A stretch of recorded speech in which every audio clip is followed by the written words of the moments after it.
दौलतपुर नाम के छोटे से गांव में हर साल ठंड पड़ती थी, लेकिन इस बार ठंड कुछ अलग ही स्तर पर थी। जनवरी का महीना अभी शुरू ही हुआ था और ऐसा लग रहा था सर्दी अपनी चरम सीमा पर पहुंच गई हो। गांव के छोटे छोटे घरों की छतें सुबह ओस की जगह सफेद बर्फ की परत से ढकी होती। पेड़ों की शाखाएं मानो ठंड से सिकुड़ गई थी। सूरज भी ऐसा लगता था जैसे बादलों की मोटी चादर ओढ़े सो गया हो। ठंड का मौसम अमीरों के लिए तो बहुत ही सुहाना होता है, लेकिन गरीबों के लिए मुसीबत का पहाड़ टूटने जैसा है। ये ऐसे ही एक गरीब परिवार की कहानी है। गोपाल के परिवार पर ठंड का मौसम कहर बनकर टूटता है। हे ऊपर वाले, ये इतनी ठंड कैसे पड़ा रहे हो? इतनी ठंड में तो घर से निकलना भी मुश्किल हो गया है। लगता है इस बार ठंड कुछ ज्यादा ही बढ़ गई है। सच में ऐसी ठंड तो पहले कभी नहीं देखी। बाहर जाने का तो मन ही नहीं करता। ठंडी हवा बदन को चीरती हुई निकलती है। हाँ मीरा, और देखो सूरज भी जैसे मानो लुका छुपी खेल रहा है। दिन भर कोहरा छाया रहता है। लगता है कि ठंड और बढ़ती चली जाएगी। सच में इस बार ठंड ने तो सबकी हालत खराब कर दी है। तुम बाहर कैसे जाओगे? तुम्हें तो सुबह सुबह उठकर सेठ हीरालाल की दुकान पर जाना पड़ता है।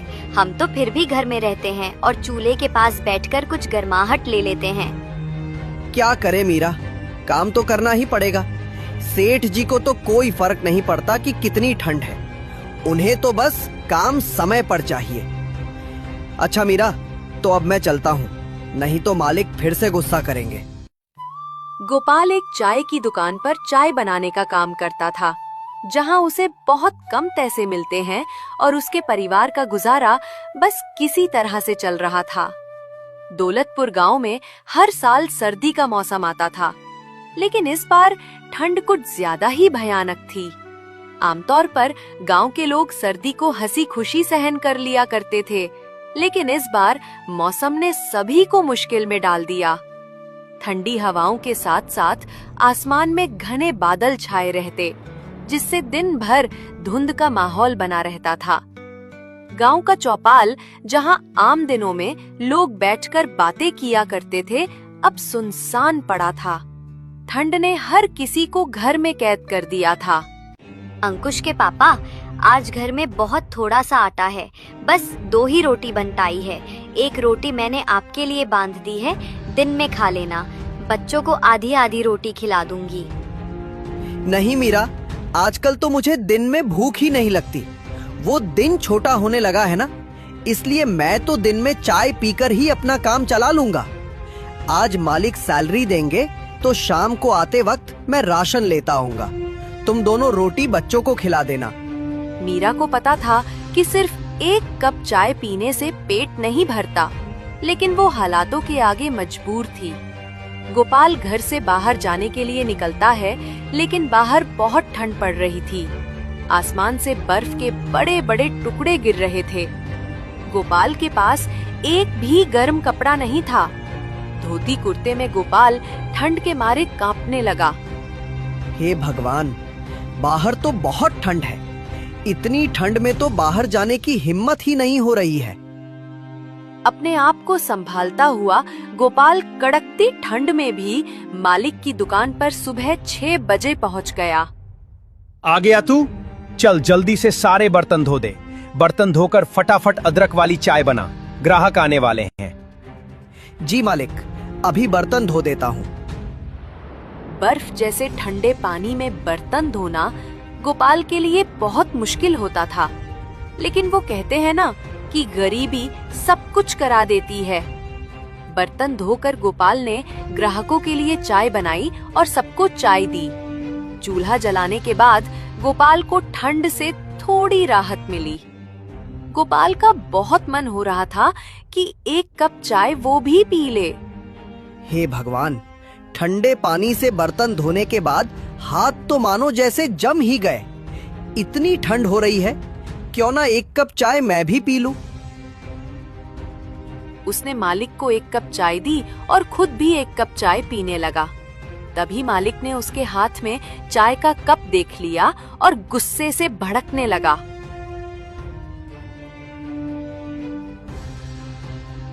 ये क्या गोपाल, तुम्हें यहाँ चाय बनाने के लिए रखा गया है या चाय पीने के लिए? मालिक, वो बहुत ठंड लग रही थी, गलती हो गई मालिक, आगे से चाय कभी नहीं पीऊंगा। ठंड लग रही थी? आज तो मैंने तुझे रंगे हाथों पकड़ लिया। न जाने रोज तू कितने कप चाय पी जाता होगा। अब रोज के 2 कप चाय के पैसे तेरी सैलरी से काटूं तब तुझे समझ आएगा। मुफ्त का सामान मिला नहीं कि लूटना शुरू। बेचारा गोपाल सैलरी काटे जाने की बात से बहुत दुखी हो गया। उसे नहीं पता था कि 1 कप चाय की उसे इतनी भारी कीमत चुकानी पड़ जाएगी। शाम को उसे मालिक ने आधी सैलरी दी।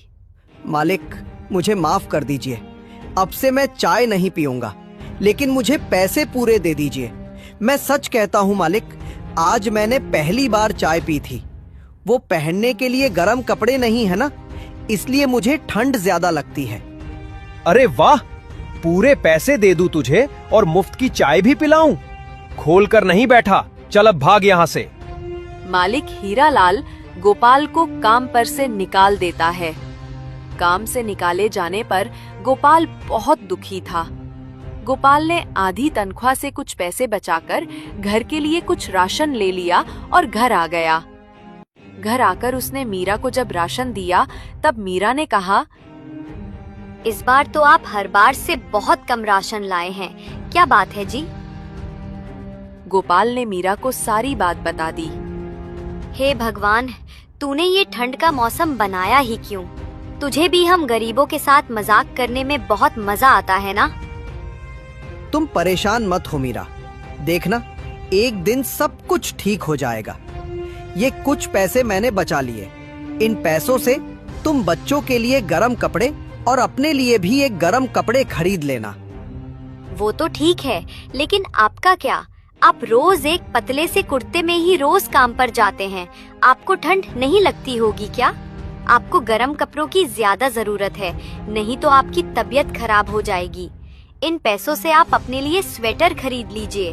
बच्चों के पास तो अभी पुराने स्वेटर हैं, उनसे उनका काम चल जाएगा। मैं तो ज्यादा समय चूल्हे के पास होती हूँ, मुझे तो ठंड कम लगती है। गोपाल बाजार जाकर उन पैसों से अपने लिए स्वेटर खरीद कर ले आया। मीरा जब खाना बनाती तो बच्चे ठंड से बचने के लिए चूल्हे के पास ही बैठे रहते। मैं बाहर जा रहा हूँ, देखता हूँ अगर कोई काम मिल जाए तो। खाली बैठने से कुछ नहीं होगा, इस बार तनख्वाह भी कम मिली है। जी ठीक है, ध्यान से जाइएगा और रात होने से पहले घर आ जाना, रात में ठंड बहुत बढ़ जाती है। गोपाल बाहर निकल जाता है।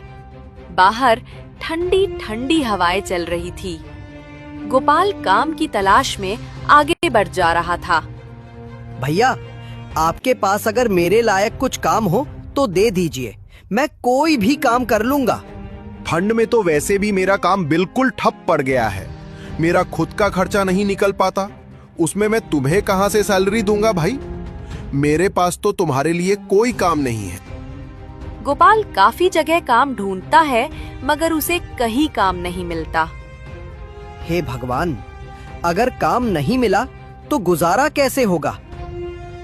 गोपाल ये सब सोच ही रहा था कि तभी वहाँ पर एक बूढ़ी अम्मा आती है। बेटा, क्या तुम मेरी मदद कर सकते हो? मेरा घर यहाँ से कुछ ही दूरी पर है, ठंड भी बहुत है ना, और मैं भी बहुत थक गई हूँ। ये कुछ मेरा सामान है, इसको मेरे घर तक पहुँचा दो बेटा, तुम्हारा बड़ा एहसान होगा। ठीक है माताजी, चलिए मैं अभी आपका सामान आपके घर तक पहुँचा देता हूँ। गोपाल सामान उठाता है और अम्मा के साथ चल पड़ता है। ये लो अम्मा, आ गया तुम्हारा घर। अम्मा, तुम यहाँ अकेली रहती हो? यहाँ तुम्हारे साथ और कोई नहीं रहता? हाँ बेटा, मैं यहाँ अकेले ही रहती हूँ, मेरे परिवार में और कोई नहीं है, बस ये एक मेरी लक्ष्मी है। ठंड बढ़ गई है ना, इसलिए जंगल से कुछ लकड़ियाँ लेने गई थी, आते आते देर हो गई।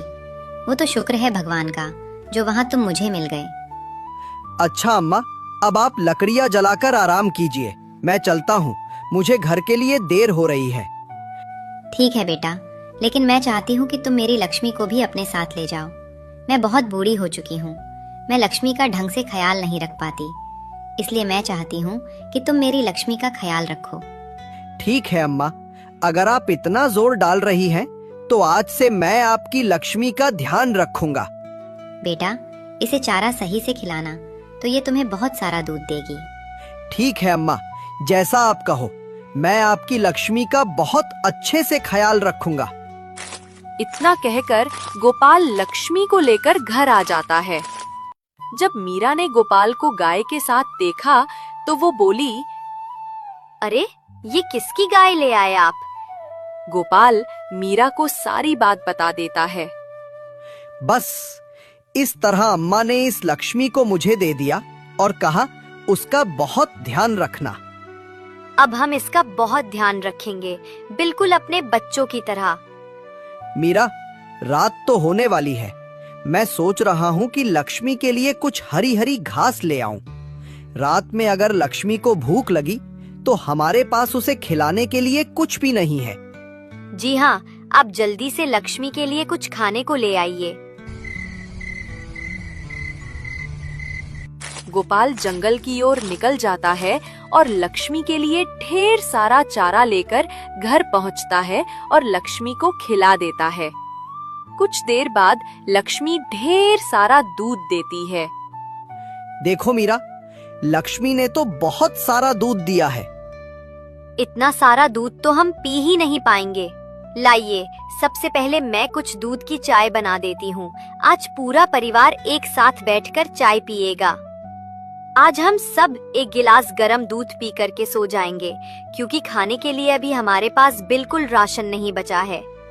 इस तरह गोपाल का परिवार उस दिन लक्ष्मी के दूध से अपना पेट भर लेता है और सो जाता है।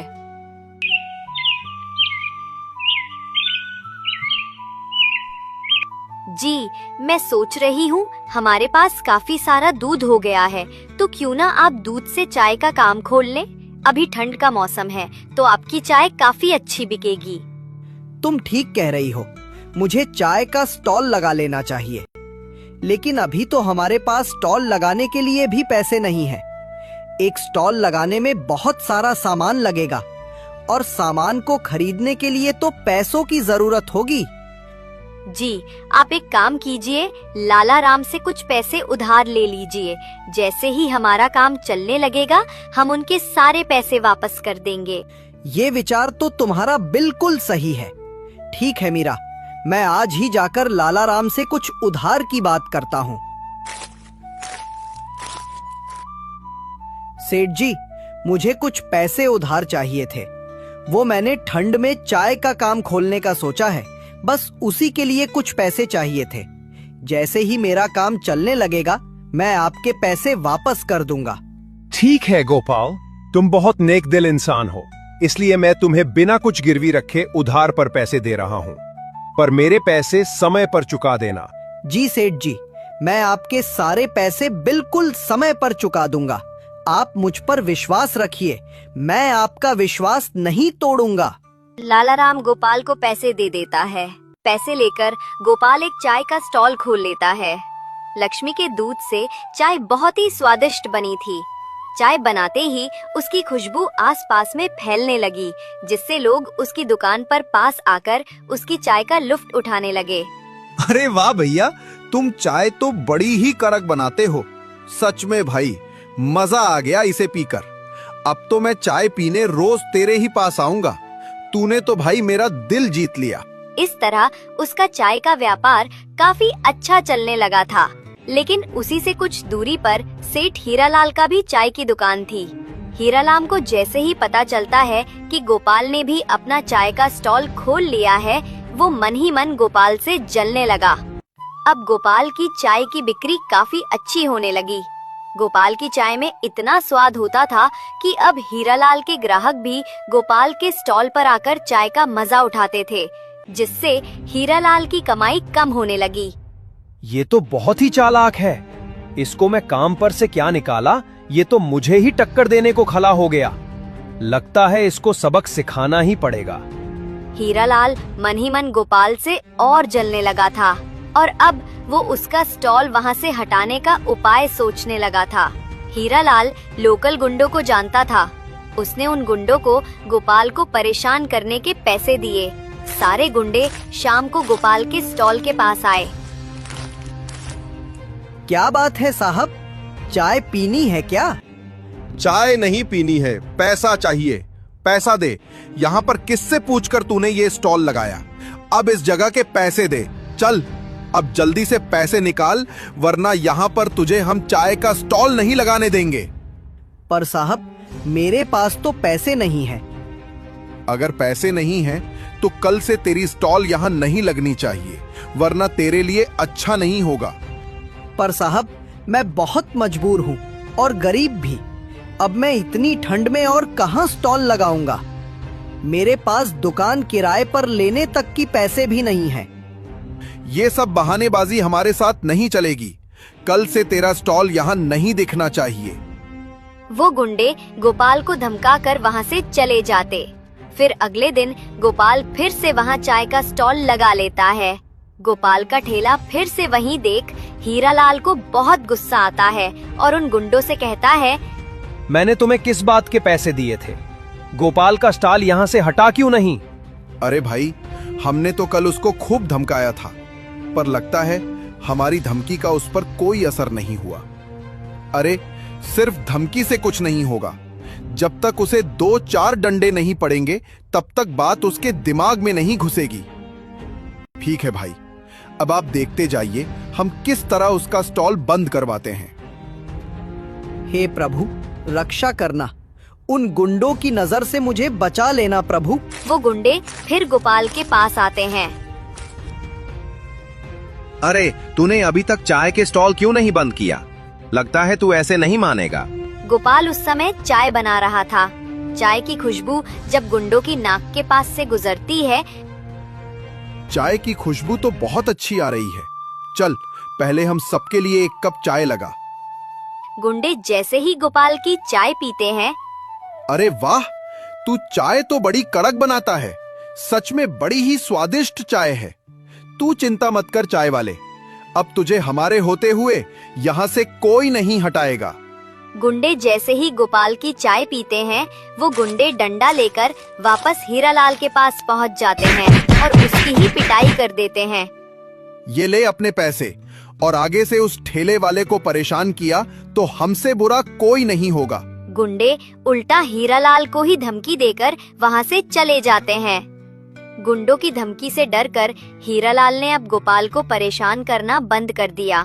गोपाल अब आराम से चाय की स्टॉल लगाता है और कड़कती ठंड में लोगों को गर्मा गर्म चाय पिलाता है।